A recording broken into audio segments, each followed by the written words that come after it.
nsonzi ebyennyanja tegeeza ffenna entobazi tuzimanyi tusalawo obusazi ne tugamba tuzikole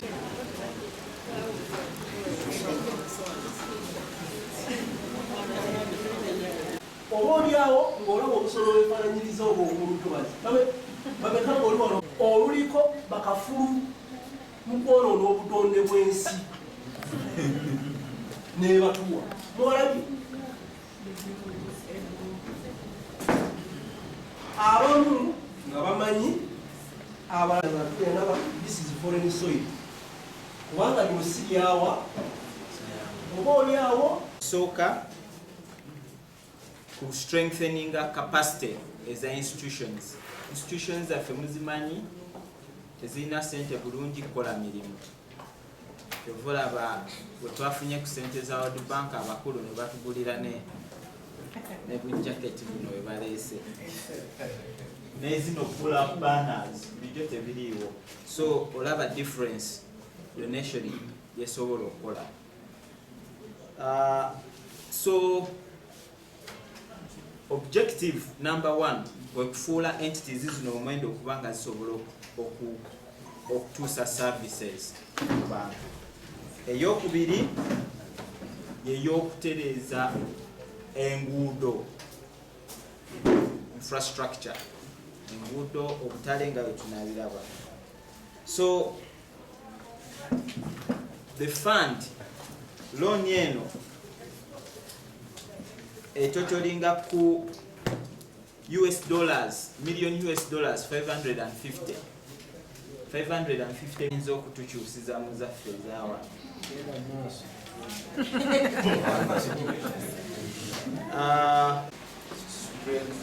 Grant, whereby like in physical planning where I fall, as we are still few, can we make sure that the public knows what is supposed to be done? Can you be our ambassadors in the communities? When we go through these trainings and we all get to understand what we're supposed to do and what we're not supposed to do, and we disseminate this information to the masses, so that as government gets more funds to do more stuff. So, Jenisaba, you're not easy from these trainings, the other trainings that will come, but the Doxigaramu conference halls that we are in. This is a young ground, it is a bank, but what we are supposed to be doing and what is supposed not to be done.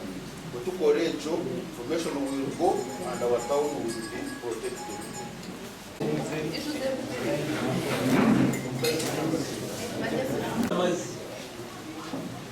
I never like Joko eviction. Mugenda kubeera ng'omu ku bakulembeze webudde tubeere cautious mu byonna bye tukola ki kubanga fene nnyini ate abotulaka atubulidde ne mmeeya buli omu gy'abadde ate abaddeko n'abakungu ba central government nga bazze balabe ku mukono bitambula bitya. Bali badde bazze kukola boundary and inspection and supervision. Ate wano we tuli mbeegasse kuba nange ntudde ku center baba ku central government tukola capacity building, nzize okusomesa naye ntize bingi okuva bwe natudde wano kwange ekigambo wetland munjagalaga nti land heavyweight mugamba eba bweti almost buli kaseera oba obudde bwonna oba olwolwolyatolikakiraba olinga alina agamba atya kyebatubuulira nokukomembezi n'agamba kyako yabadde avudde eri bweru bwa ggwanga tugambye nti land heavyweight mutakimanyi kale gambo ebyate byamukutu babiddamu nnyo baminisita mwe batuula baboogereko minisita 15 zikola police committee on environment zaakadde kujuza nnyo wano kwamwe nambala mukuseserera teka police committee on environment eganda ejja kuleeta kuba tulabidde ne sector ate ezikwatibwako nnyo obutonde bw'ensi agriculture, water, minerals, disaster preparedness, Ministry of Works, bwetonyamiza kati tugenda kukola kati bidumu n'ebirala. So Ministry of Works yabo otekamu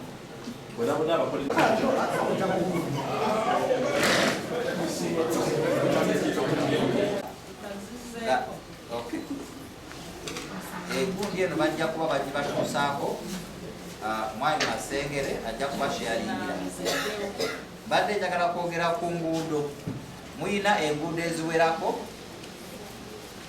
eziri mu looti 2 era nga ekimu ku kindeese wano kwe kubasaba abakulembeze mwenna abali wano nti enguudo zino eziri mu looti 2 ne 3 omuli Anthony Kame Annex, Albert Cook, Cathedral Race, Kame Nabuti Katosi, Admiring ne Access Road zina kilomita 8 n'obutundu 68 yerooti yammwe ey'okubiri mu nguudo ezigenda okukolebwa nga tubasaba nti muteekeeyo amaanyi okubeera nga mukolagana n'abantu nga tewali nkambalensi yonna n'okugenda nga mwogera nabo n'okubeera nga mumonitalinga so that bakontractor bana basooka ku ground batukolera omulimu omulungi okugenda okubeeyagaza mwe musobole n'okutapinga mu ssente endala okufuna n'ezisinga zibadde babaloketingidde naye ate n'okubeera nga ffenna nga program tukola ki tupafominga bulungi.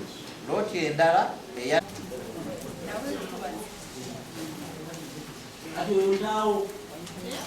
Kabakontaawo, Bajjo Seta, Serado Link ne Kibungu eriko kilomita 9 n'obutundu 72 era egenda kuba ekolebwa aba Starling Civil bo bagenda kuba bakola omulimu gwabwe naye mmwe ng'abakulembeze tubasaba ekisooka okulondoola emirimu gino ebitabo bikaba bya BOQ bya available oli waddemba okubisoma n'omanya buli kimu mwekiri okumenga sure nti abantu baffe twogera nabo ku community obutateekawo nnyo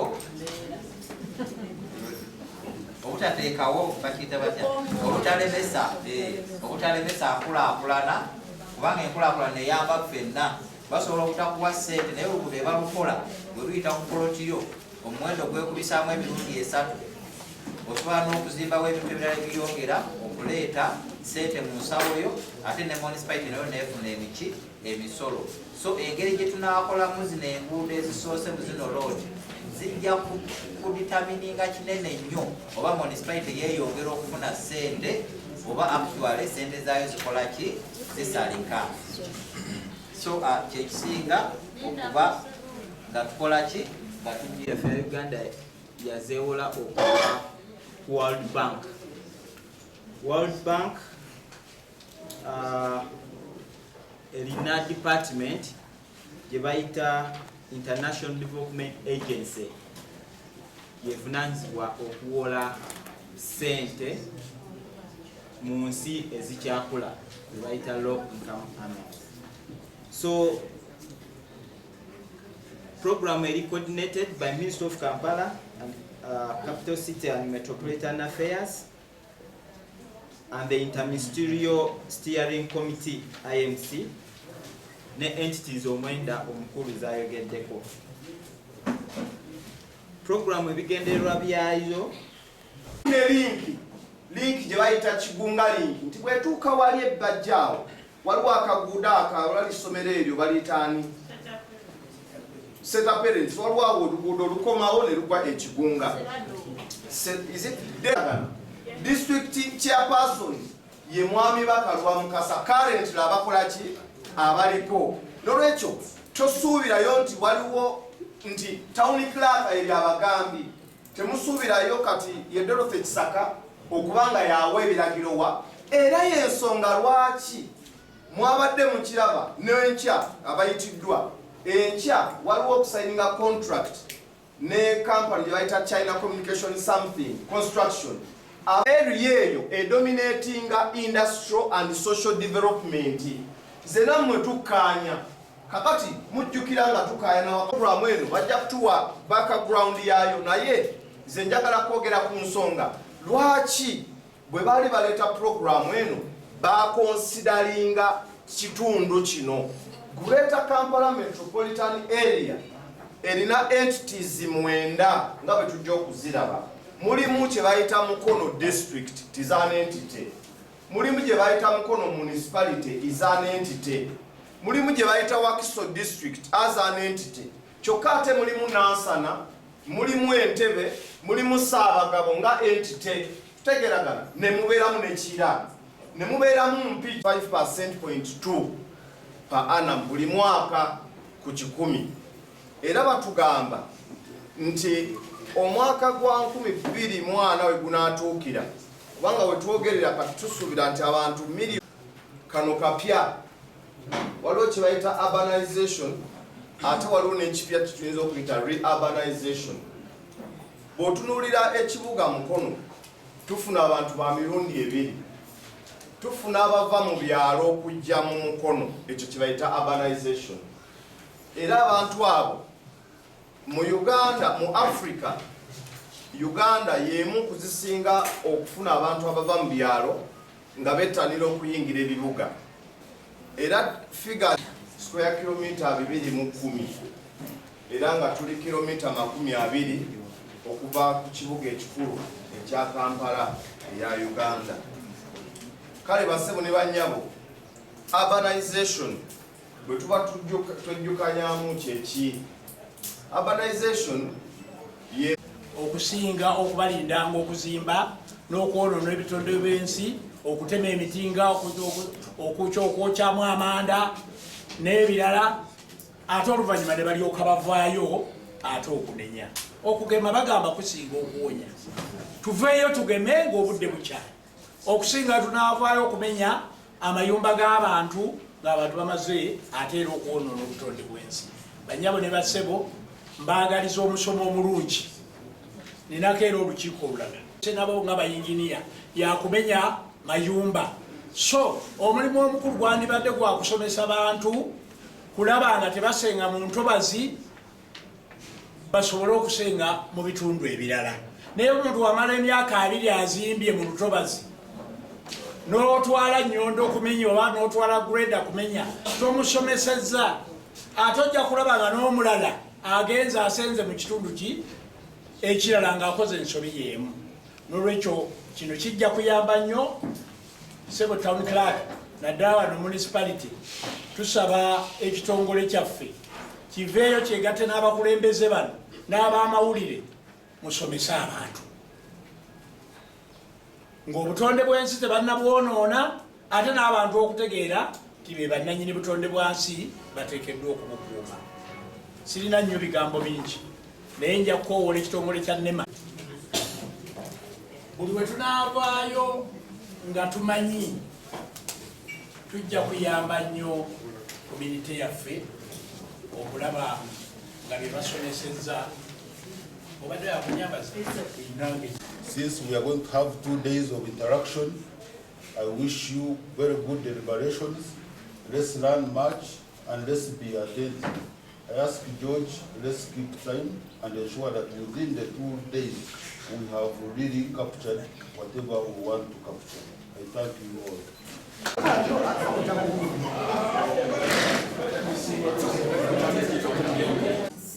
We've been here specifically to learn about Fenna, kucha tuyiga.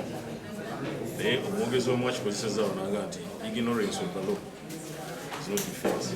Tutamanya tekujjaako ki. Naye kye twendenyamu ng'abakulembeze okuva ddala waggulu okukola nti tufeerinza okulungamya abantu. Abamu ne bafuuka bannampuli bazzibi nga bakimanyi naye abo omusaasira abatakimanyi oluusi nga baagula mu butanwa ne bagenda mu ntobazi.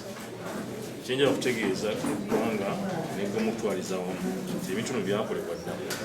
Sisitimu yajja eya emzo baintegrating ebintu byonna nti kati omuntu bakumanya ne woosula abakozesa GPS. So twagenda okutuuka mu kiwanga ng'ebintu byo baabikola dda. Kitasobola kati kukoleka kyekyapa nti olugendo kifuna nga kiri mu ntobazi mu sisitimu abakiraga. So tugenda okutuuka awo ng'olwedda amanya ne coordinates za plots ez'enjawulo basibe baawayo amanya gaabwe. Ne bagenda emuzo ne coordinatinga ne nira bafuna ensonga ezo. So lisi yagenda okuvaayo ng'erina coordinates eza buli muntu bw'atudde ng'erina amanya ge era enamba ey'essimu. So bwira bannayuganda omunaba okutakungula nti olunaku lwafuna eni namba yo kimu ekikyo kisalendalinga so tuzikozese muntu bulamu tuzikozese mulungi kuba gavumenti wekwagalya kwati okufuna naye kuba okusaasira kyenjala okwongera kusaba nnemu ne stakeholders okutongole environment okwongera okusomesa n'okutangira babaga nti prevention is better than cure. Tuyitiriza nnyo n'okweyitirikiza nti tukola fire brigading ekikyamu kuba amateeka g'okuzimba n'ebyensimbi kale tufiiriza abantu ssente zaabwe okwabasomesa. Omukisa guli ero abalala bagazeetinze bamaze okumakinga bitonna okuzimba bategeereza nti gavumenti kasitenyeeyamu ate netukimanyi ekiba ekikola ekisobola so nsaba abatannaba kuzimba areas obusonde kasiyirize n'ebiranga bukanga bwebataddeko tujja tukwatiriramu tube okutonona sente zaffe kubanga at the end of the day bajja kukulinga our structures down. We're going to intensify okusomesa kw'abantu kwabuvunanyizibwa waffe na buli muntu alina kyamanyi ku ekyo tetujja kumala fukanga bannabyabufuzi amakyaki tusomese era tugenda tutandika okutambula ekereziya mizikiti ennyimbe bategeeza abantu baffe obuzibu obuli mu kuzimba mu mpobazi nti erina amateeka ekwesa kuno ne kugisawo.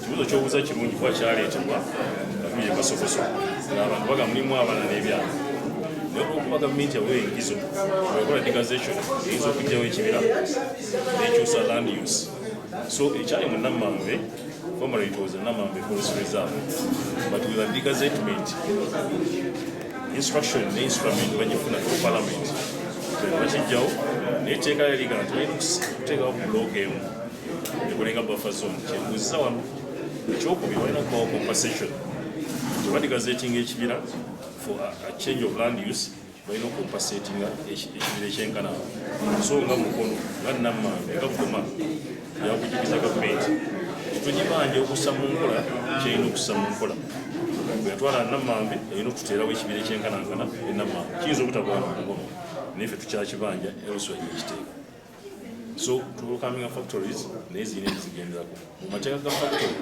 kyokola tukola bulungi bwansi Mugoma okusimba emiti mu masomero tukola mindset change kuba tukimanyi nti okulina n'omukulu ataddiza wakiri olina n'omuti waka empungu so tugenda kukola drive mu factories gano tulabe nti mukola pollution bifo byaffe neki kyebutuddiza ecosystem batuwe emiti tusimbe n'okusomesa abantu lwakubeera kyeŋŋambye need an integrated planning oba akasimba emiti ememe nejja aba fiber optics ne bajja so we need to have a centralized planning system to make a forecast for the future tugaye nti wano waliyitawo pipe tuwe contractor akola omulimu nga byonna bitadde in consideration other than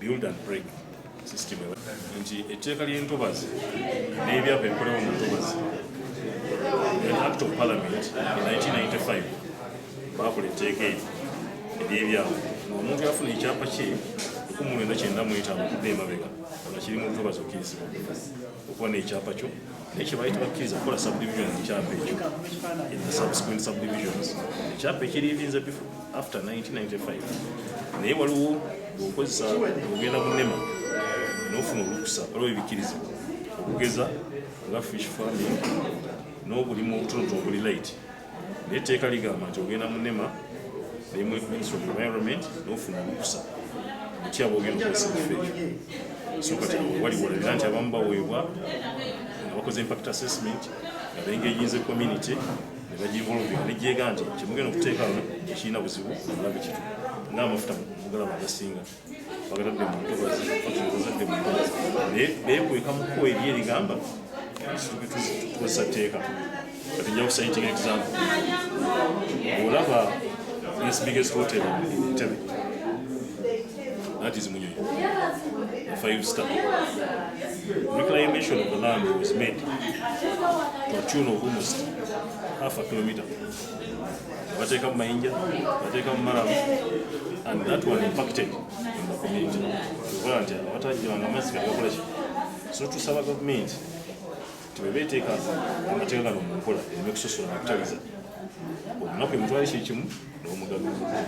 Awensiwirira abantu tutambula mubutere naye osanga asuubira ngajjuza ate ono omunaku nakugama ayeeya ng'azimbye akasiisira tumuyambye kubanga buvunaanyizibwa waffe ku settlement ate jjaffe ndokola kino tumuvanga na bugisi ki simufungiza era kyenyinza okusaba nti kibaddewo bw'okola ultimatum noga nti aliddayo zino kyandibadde basic bakolera n'okumisha eri entandamu okuzibwako basobola kuga nti omuntu yazimba ejjo abaddewo omwaka bwebamutwala omanyina alternative ki omuteeka si kyabuntu aba kirimu efuukizi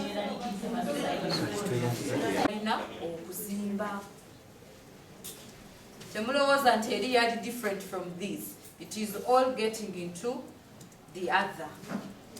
The onus is on this team that is in this room. Can we get out and fight for nature? Because nature is fighting back. We are lucky as a country, tetunafuna big tornadoes like our neighbors, but we are not far from it unless we come and fight for nature. I am glad we are different stakeholders. I hope all of you saw what my president said. Take yourselves out before they come for you. So go back, mukunganya abantu, mubasomese kiki kye muyize leero. Tetuze to stand here for an entire day and go back and say, Anto manyi tuva mu workshop, ebadde ya environment. What have you learned today and what are you going to speak about? The leaders, the political leaders here, abantu tulina amatu g'abantu. Let us call village meetings. Let us involve our community. Just okuyigiriza omuntu nti kana akantu tokasula wabweru, it is enough. You're protecting you. Just tokasula wawe oyagala. Just that, it's enough. Febe nyina aba protecting the noise pollution. Febe nyina abasooka ku poliisi. Muntu wange tomukwata.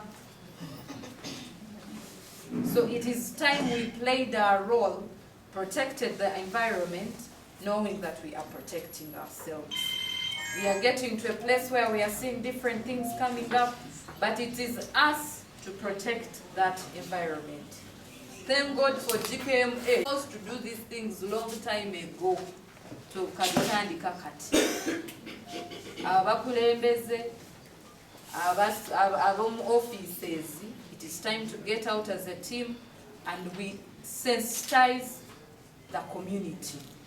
Because ebinji tebabitegeera, just like today, I just heard when Masengere was saying, we didn't know what a swamp is and a wetland is. The other time when we were in Kasokose, they were protecting our environment. I think that should be the very first thing we get out with. Baba is today you're graduating. But you're muyizi of distinction or muyizi of F9 for all. Era when kusinkana Dorothy, I expect you to say, Madam, a prosperous municipality for all.